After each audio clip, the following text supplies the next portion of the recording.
Assalamualaikum warahmatullahi wabarakatuh. Alhamdulillah wassalatu wassalamu ala Rasulillah wa ala alihi washabihi wa man tabi'ahu wa wala wala haula wala quwwata illa billah ma ba'du. Ikhwati wa akhwati fillah, hadirin rahimakumullah.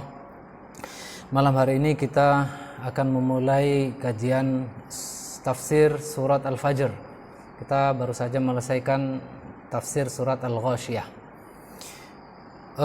Tafsir surat Al-Fajr ini punya kisah yang mirip dengan surat-surat sebelumnya, di mana surat Fajr ini salah satu yang direkomendasikan oleh Rasulullah SAW untuk dibaca saat sholat. Nah, kisahnya masih bersama Mu'adz ibnu Jabal.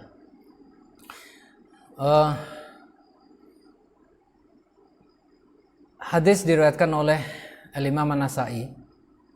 Anba'ana Abdul Wahhab ibn Al-Hakam akhbarani Yahya ibn Sa'id an Sulaiman an Muharib ibn Dithar wa Abi Saleh an Jabir qala.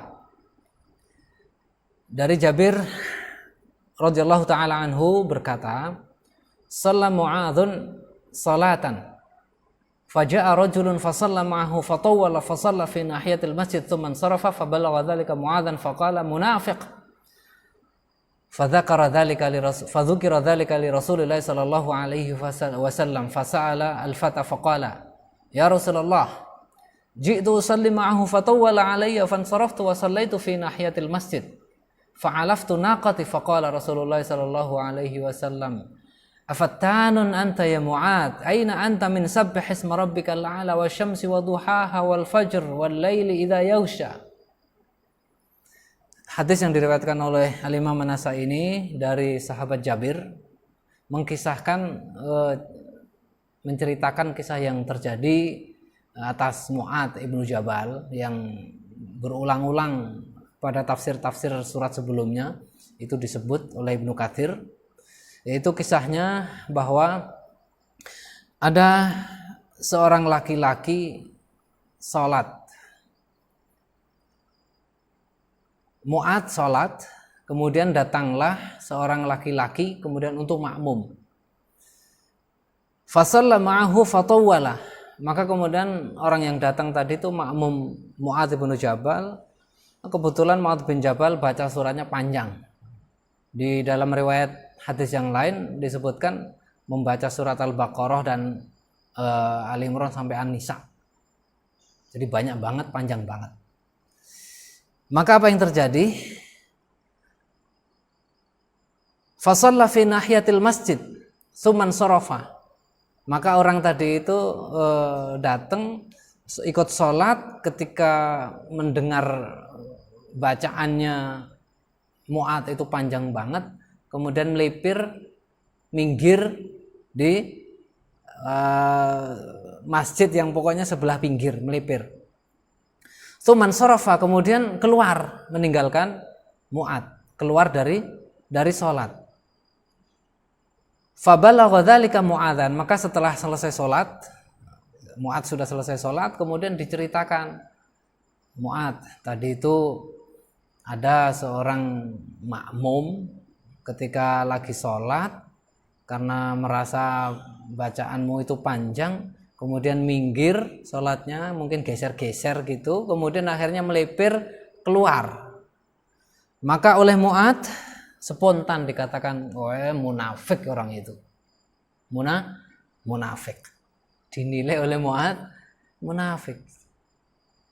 Fadzukira dzalika li Rasulillah sallallahu alaihi wasallam, maka kisah ini kemudian disampaikan kepada Nabi sallallahu alaihi wasallam dari awal sampai akhir. Ada Mu'adz sholat, kemudian bacaan suratnya panjang, kemudian ada makmum yang kemudian dia nggak kuat dengan bacaannya karena dia memang punya urusan, kemudian minggir kemudian melipir.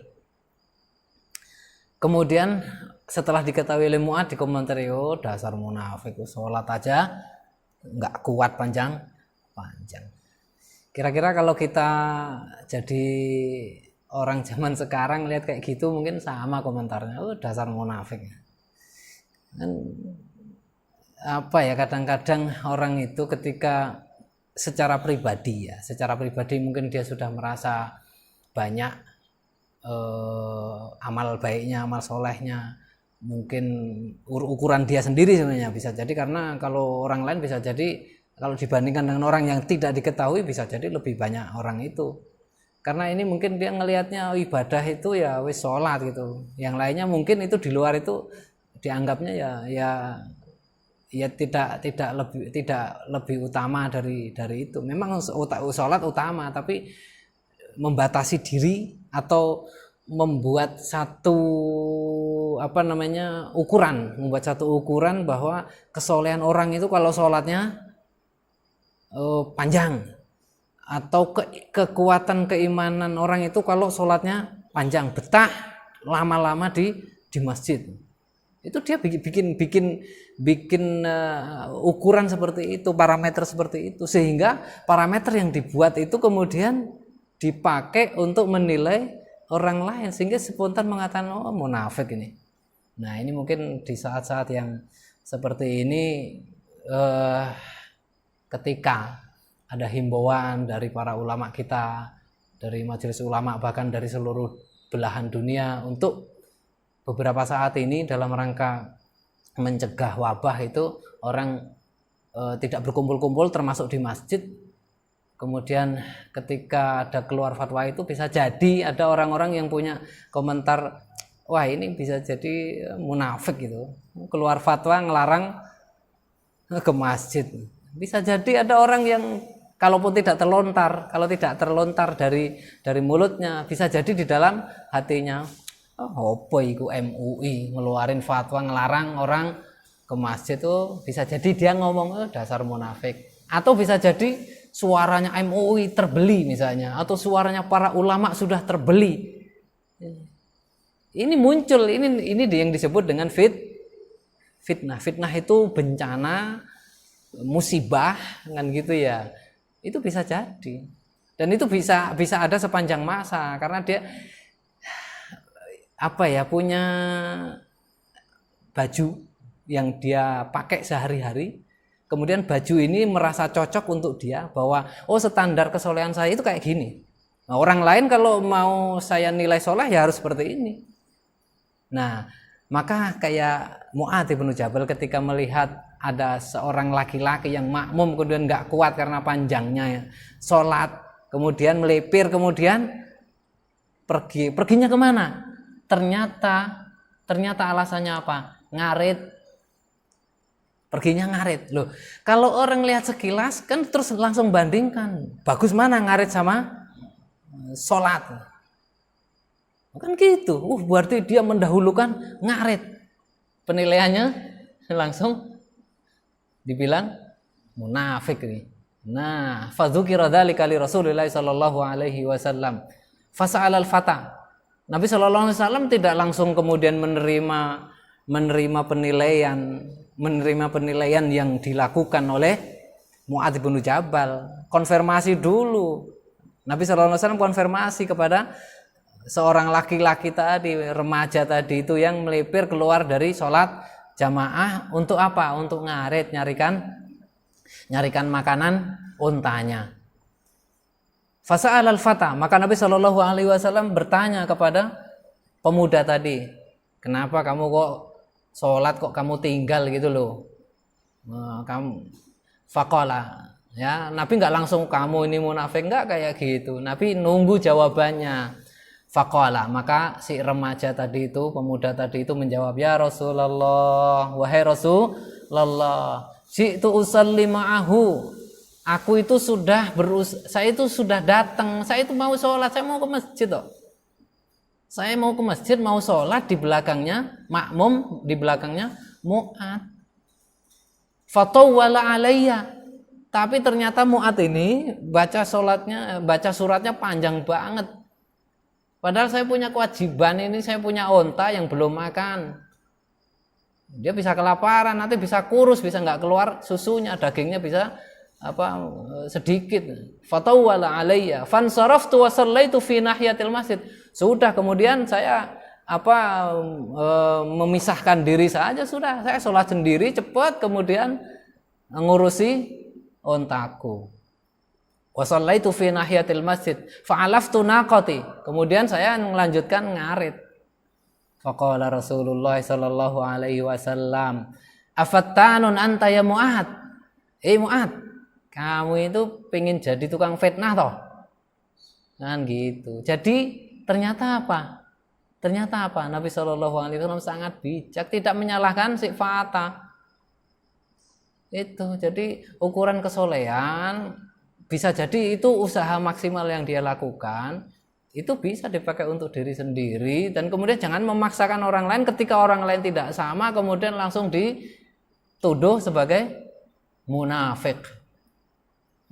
Maka hati-hati menilai orang lain itu, hati-hati, apalagi dengan tuduhan-tuduhan yang itu merendahkan dari sisi keagamaan, keimanan. Dasar imannya lemah misalnya. Dia malah senang ditutup masjidnya, imannya lemah dia. Hati-hati ngomong kayak gitu, itu namanya tukang fitnah, fattan. Dan itu bisa menimpa siapa saja, menimpa sahabat juga.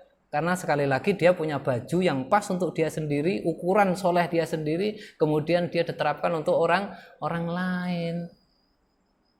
Nah kalau dia bakal cilok di sekolahan misalnya, pas istirahatnya itu jam sholat cuman pendek gitu, setelah sholat itu mungkin 15 menit. Terus dia sholat zuhur misalnya di dekat sekolah situ, ada imamnya, kemudian panjang sekali. Kalau dia selesai sampai sholatnya itu selesai, anak-anak sudah masuk sekolah, sudah masuk kelas lagi, sudah nggak ada istirahat, ciloknya nggak laku. Terus anaknya mau makan apa? Kan gitu. Memangnya jualan cilok itu bukan ibadah? Lu ibadah itu. Itu mempertahankan nyawa, mempertahankan keluarga, kan gitu. Makanya jangan gampang lah menilai orang lain, apalagi yang dinilai itu lebih alim, lebih dari segalanya lah. Yang dinilai itu hafal Quran, hafal ribuan hadis, lebih alim, ngerti usul fiqh, ngerti mustalah hadis, faham kitab-kitab, ngerti sejarah, ngerti sirah, ngerti macam-macam. Kemudian orang yang gurunya banyak sekali tapi nggak jelas, karena gurunya itu Syekh Al-Mukarram Al-Google. Nah kemudian dia membaca itu pikirannya nggak bisa nyaring, karena memang nggak punya saringan. Saringan itu kaidah dasar istinbat hukum, mulai dari usul fikih, ada usul hadis, ya, usul tafsir, ada balagho, ada nahwu, ada macam-macam itu. Ada lugha, pengetahuan kebahasaan, ada ilmu tentang manusia, sosiologi dan seterusnya, banyak sekali. Kalau dikaitkan dengan kasus kita sekarang, misalnya termasuk juga bagaimana karakteristik sebuah penyakit, sebuah wabah, pola penanganan dan seterusnya. Kita yang bukan dokter, bukan ulama, bukan ngaji tafsir, tidak pernah khatam Al-Quran, mungkin hafal hanya beberapa ayat atau beberapa surat, kemudian menilai yang mengeluarkan fatwa itu sebagai ulama yang terbeli atau ulama yang lemah iman. Wal'iyadzu, musibah akhir zaman itu, musibah akhir zaman. Maka kata ini pedas sekali loh ini Nabi Shallallahu Alaihi Wasallam itu bicaranya kepada Mu'ad. Afattanun anta ya Mu'ad, kamu ini mau jadi tukang fitnah ya? Ya. Agama ini loh diturunkan itu mestinya kompatibel untuk semua. Kalau nggak kompatibel itu orangnya yang nggak bisa menerapkan. Islam itu kompatibel untuk semuanya, untuk orang alim, untuk orang setengah alim, untuk orang yang awam, untuk yang awam banget. Itu kompatibel untuk pedagang apa saja, pedagang cilok, pedagang besar, pemilik pabrik, kompatibel semuanya. Dan ibadahnya sangat luas. Makanya jangan memaksa orang pakai baju kita. Nah, Afatanun anta ya Mu'ad, aina anta min sabbihisma rabbikal a'la. Di mana posisi kamu dari surat Sabbihisma rabbikal a'la? Kenapa kau lalaikan itu? Kenapa enggak baca itu aja? Yang pas lah kira-kira panjang pendeknya itu kompatibel untuk kita semuanya, mau pekerja yang kasar, mau bos, mau yang ini. Wasyamsi waduhaha. Kenapa enggak baca wasyamsi waduhaha? Kenapa enggak baca al-fajr? Kenapa enggak baca wal laili idza yaghsha? Nah, ini mukadimah dari surat Al-Fajr. Jadi memang untuk jadi orang yang bijak itu harus luas. Dan kata orang kalau luas itu luwes. Ya, orang itu kalau sudah luas, luwes. Kenapa orang tidak luwes? Karena tidak luas. Yang ngertinya satu berarti yang lain salah. Kalau ngertinya banyak, ternyata kebenaran itu bisa ada di banyak tempat, kan gitu. Bisa ada di banyak pendapat karena dia taunya cuma satu dan tidak mau tahu yang lain. Nah, kemudian memaksa orang lain untuk menggunakan apa yang dia pahami. Nah, itu yang musibah akhir zaman. Dan jangan lupa, saya takutnya gini, ancamannya Rasulullah SAW terhadap kaum yang kalau dilihat ibadahnya kenceng, yang disebut dengan apa? Tapi saya nggak mau menuduh orang ya. Yang disebut dengan khawarij itu, tapi saya nggak nuduh ya. Nah, ini diperhatikan, saya tidak nuduh, cuman belajarlah dari banyak hal ya. Jangan menuduh orang lain kemudian lemah iman, apalagi munafik, apalagi terbeli.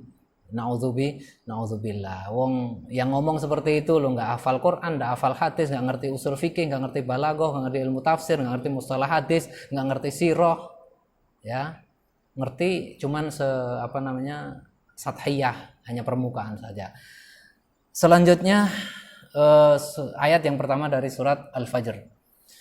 A'udzubillahi minasyaitonir rajim. Bismillahirrahmanirrahim. Wal fajr, amal fajr. Jadi ayat yang pertama ini Allah Subhanahu wa taala bersumpah. Ya, saya tidak bosan-bosan mengingatkan kembali bahwa di dalam uslub tata bahasa Arab itu ungkapan itu berbagai macam tingkatan, ya. Ada namanya ungkapan yang ibtidai. Ibtidai itu ungkapan permulaan yang disampaikan kepada orang yang khalid dzihni, yang tidak ada sama sekali latar belakang terhadap informasi. Dan kemudian tingkatan yang berikutnya terhadap orang yang ragu-ragu. Kalau ada yang ragu-ragu maka diberi penegas. Kalau yang pertama tadi itu tidak ada penegas, kalimat khobar biasa.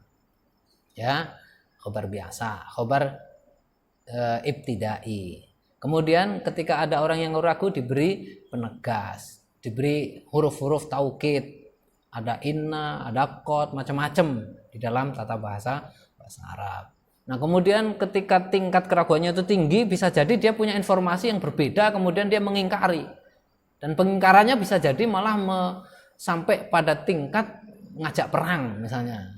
Pengingkaran yang luar biasa. Saya punya prinsip ini dan prinsip ini harus saya pertahankan. Nah, itu tingkatan yang paling tinggi. Di tata bahasa Arab itu disediakan alat-alatnya. Salah satunya apa? Yang paling populer adalah dengan sumpah. Jadi ketika sudah diungkapkan sumpah itu artinya yang dihadapi itu orang yang ngeyelnya itu tingkat puncak paling tinggi. Jadi itu sosiolinguistiknya kayak gitu ketika kita membaca ayat-ayat Al-Quran itu. Nah, jadi jangan wal fajr itu biasa-biasa aja, enggak, itu Allah itu sedang menghitopi orang yang ngeyel banget, yang ngeyel itu bisa jadi ya kita. Al-Quran itu berbicara dengan umat manusia dan kita manusia. Ya. Wal fajr walayalin ashr wasyaf'i wal watr. Amal fajru fa ma'rufun wa huwa subhu qalahu Ali wa Ibnu Abbas wa Ikrimah wa Mujahid wa Suddi wa an Masruq wa Muhammad Ibnu Ka'ab. Adapun yang dimaksud dengan fajr itu saya kira secara urf orang sudah tahu fajar, sudah jadi bahasa Indonesia fajar. Fajar itu ya terbitnya fajar itu, kalau kita biasanya ya subuh, fajar itu waktu subuh, karena waktu subuh itu ditandai dengan terbitnya fajar. Fajar itu sebenarnya fenomena alam. Dia tanda-tanda ketika matahari itu mau terbit tetapi belum nongol di permukaan. Jadi di sebelah timur itu ada yang namanya ufuk, horizon. Horizon itu kalau matahari itu ada di bawah horizon, itu ada di bawah ufuk, maka sinarnya itu akan tampak di atas, ya, memantul di atas. Ya, itu ada hitung-hitungannya.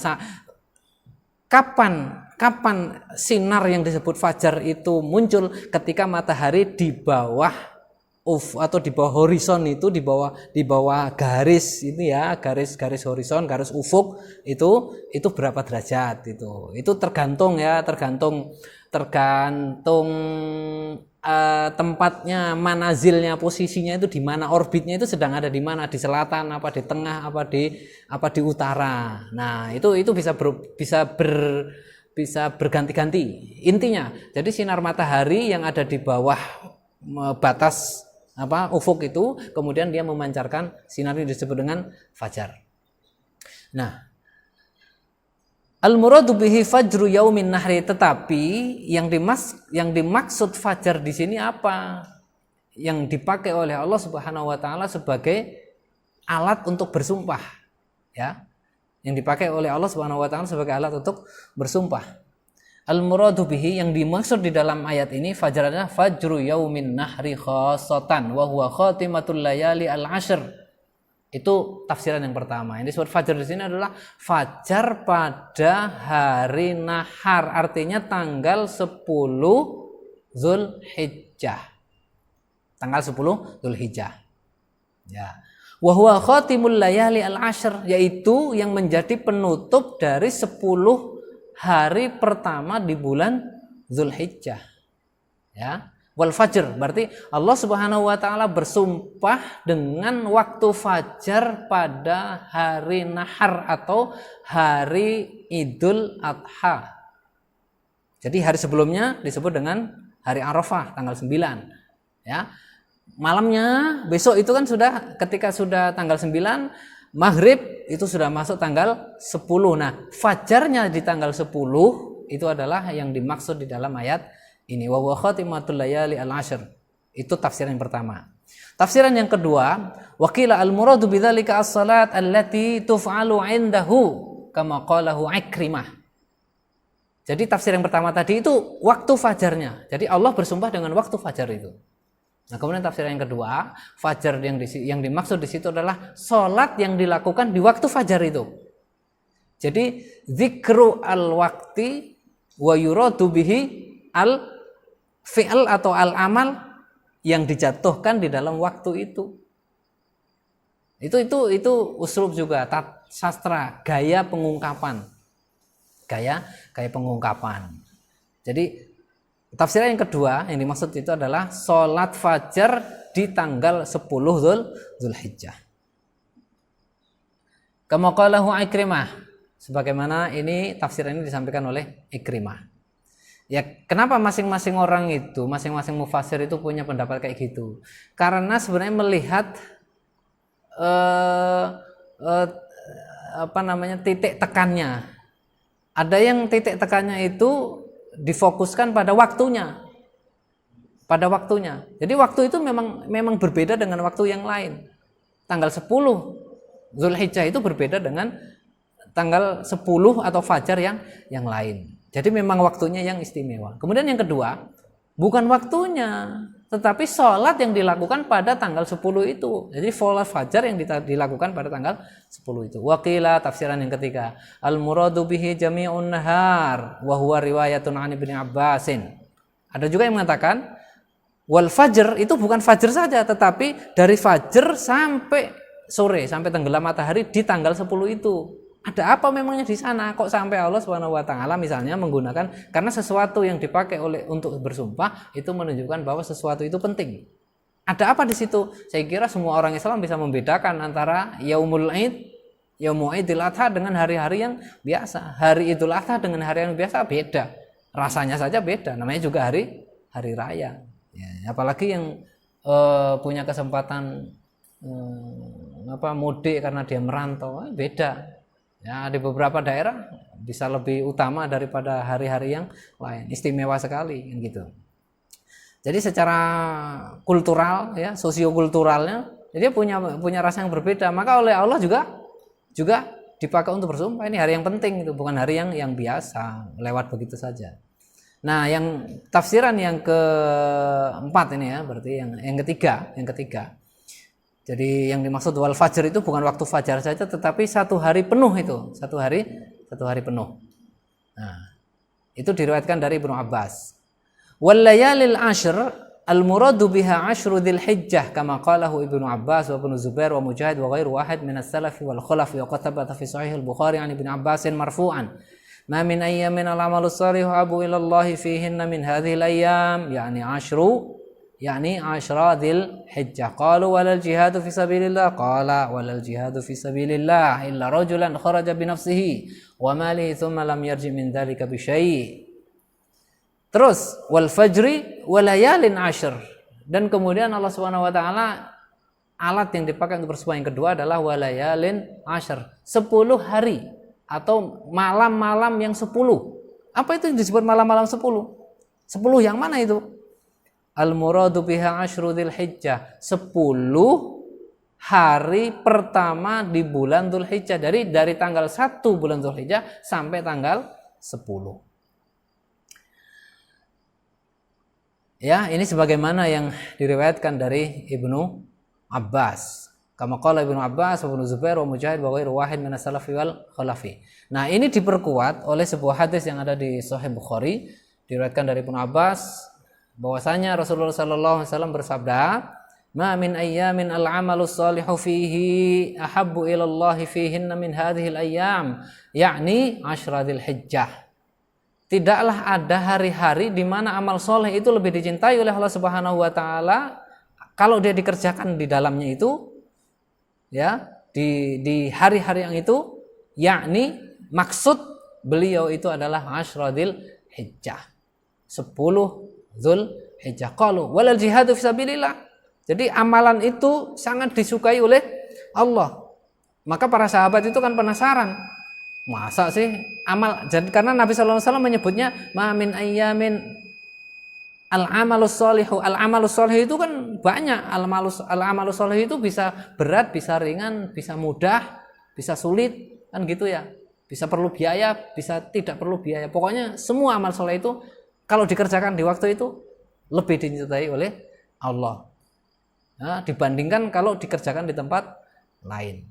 Maka para sahabat bertanya, kan amal yang paling utama itu kan sebagaimana di dalam hadis yang lain kan berjihad fisabilillah. Kan kata Nabi SAW wadzirwatu sanamiha. Jadi keimanan orang itu kan bertingkat-tingkat. Amal yang menunjukkan bahwa itu orang beriman itu kan bertingkat-tingkat. Yang paling rendah yang menjadi indikator orang beriman itu apa?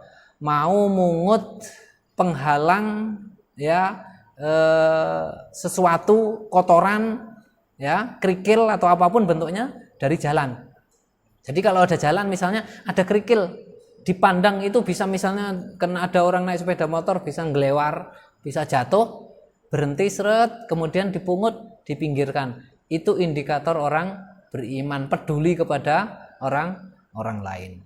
Peduli kepada orang lain itu yang paling rendah. Kemudian yang tinggi apa kemudian? Qaulu la ilaha illallah. Kemudian ada juga puncak dari amalan-amalan apa? Wadhirwatu sanami al-jihadu fi sabilillah. Jihad fi sabilillah. Karena apa? Karena itu berat. Bisa jadi kalau jihad fisabilillah itu jihad dalam konteks fisik, peperangan, orang bisa kehilangan nyawa, bisa sakit, bisa macam-macam, harus mengeluarkan harta benda.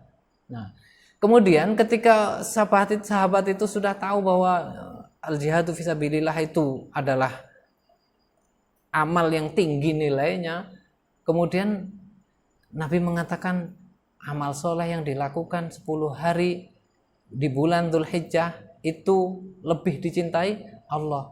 Kalau dibandingkan dengan jihad gimana? Tetap lebih dicintai oleh Allah, kata Nabi sallallahu alaihi wasallam. Walal jihadu fisabilillah. Juga tidak jihad fisabilillah. Qala walal jihadu fisabilillah, tidak juga jihad fisabilillah. Masih lebih bagus amal soleh yang dikerjakan di 10 hari pertama bulan Dzulhijjah. Kecuali satu aja, illa rajulan kharaja bi nafsihi wa malihi tsumma lam yarji' min dzalika bi syai'. Kecuali orang yang keluar berjihad di jalan Allah dengan seluruh hartanya, dengan nyawanya, dan kemudian balik tinggal nama. Hartanya sudah habis. Kalau masih ada hartanya yang dibawa pulang, itu masih tidak lebih baik. Pokoknya semuanya habis, tinggal nama tok yang balik. Mana si fulan? Oh, sudah meninggal. Terus ada nggak yang ditinggalkan?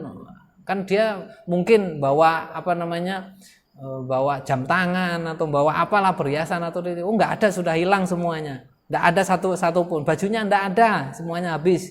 Itu baru lebih unggul daripada amal soleh yang dilakukan di 10 hari pertama di bulan Dzulhijjah. Loh, ini kan sebenarnya kan peluang. Nah, ikhwah yang dirahmati Allah Subhanahu wa taala, sebenarnya gini, kalau memahami hadis-hadis semacam ini, sebenarnya ini Nabi sallallahu alaihi wasallam itu mengajak kita bahwa orang melakukan amal soleh itu jangan ada capeknya, jangan hitung waktu. Sebenarnya orang itu kan ada masa futurnya, ada masa capeknya, ada masa jenuhnya. Nah, kemudian Allah kasih motivasi kan gini kan, habis sebulan berpuasa kan, bulan Ramadan kan, Dzulhijjah kan setelah bulan Ramadan. Jadi Ramadan, Syawal, Dzulqa'dah, habis puasa sebulan, sholat qiyamul lail, terus kemudian disusul mungkin dengan zakat fitrah, dengan zakat mal. Di bulan Syawal masih hangat, sholat masih seger, karena terbiasa sholat banyak di bulan Ramadan. Syawal masih seger. Dzulqa'dah sudah mulai kendor, masuk Dzulhijjah sudah agak lupa kenikmatan ibadah. Nah, ini supaya orang tidak lupa, dikasih suplemen. Suplemennya adalah iming-iming dari Allah Subhanahu wa taala. Amal yang kamu jatuhkan di bulan Dzulhijjah itu lebih dicintai Allah. Amal apa saja? Mbok senyum-senyum aja kan? Amal ibadah kan? Yang ringan itu lebih dicintai oleh Allah daripada jihad fisabilillah. Loh, supaya orang itu termotivasi. Jadi kalau membaca hadis-hadis macam ini sebenarnya jadi tidak ada potongan. Kalau itu banyak loh hadis-hadis semacam itu. Jadi setiap ada potongan waktu itu ada anjuran amal tertentu, diberi apa rewardnya ini, rewardnya ini. Jadi beri janji ini supaya orang itu sepanjang waktu itu beramal soleh. Sekira untuk kesempatan kali ini sampai di sini. Jadi kita sampai di ayat yang kedua, wal fajri walayalin Ashr. Jadi yang dimaksud dengan walayalin ashr adalah asyru Dzulhijjah atau awwalu al-ashr min Dzulhijjah. Aqulu qawli hadza wa astaghfirullahal azim li lakum wa lisal muslimina fastaghfiruhu innahu huwal ghafurur rahim. Assalamualaikum warahmatullahi wabarakatuh.